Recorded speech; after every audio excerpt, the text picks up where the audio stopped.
Flooding is imminent or going to be occurring in a short period of time.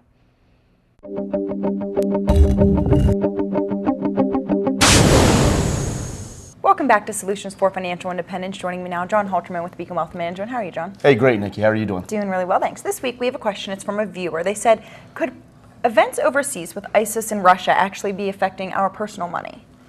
You know what? There's no doubt about it. In the short term, events overseas are obviously going to have an effect on us. And that's why it's probably more important than ever to make sure that you have a process in place that regardless of whether markets go up, whether we have crisis overseas and markets go down, or whether we have a neutral market, that you have a process actually in place. What type of process do we need? What are the things we need to look at? Well, the first thing I think about when I say a process is, number one, you've really got to identify, what's your purpose for investing? So, as an example, someone investing 30 years for retirement is going to be completely different than someone investing 5 years for someone's college education.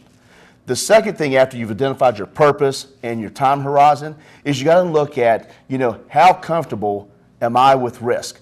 Everybody tells me they want to make 12% on the upside, but very few people actually tell me that they're comfortable with a 30% loss on the downside. Well, what we know is anytime you try to average a higher amount, potentially a higher amount, you're going to have more volatility. Then after you understand what your risk tolerance is going to be, now you have to construct a portfolio. Part of portfolio construction is making sure that you have the proper diversification relative to your purpose and relative to your time horizon and comfort level with risk. And so it's important, though, to understand the impact of non-correlated assets. And all that really means is assets that don't necessarily move in the same direction at the same time. What I see all the time is people will own, 6, 7, 8 different investments, but basically they will all be in the same asset class. Well, the reality of it is, if it's all in the same asset class, if the markets go down in that asset class, you're probably going to go down with it. And so you've got to make sure that they, as an example, commodities versus U.S. stocks versus real estate versus bonds. Those are all different asset classes.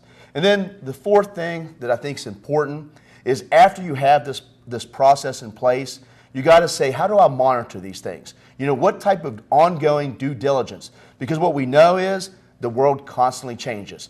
Your situation is going to constantly change. And so as those things change, you have to be prepared to make adjustments to what you're doing relative to those things. All right, thank you so much, John. A lot You're welcome. there. If you missed anything, folks, you can always find it online. Don't go anywhere. We still have much more for you after the break. Stay with us.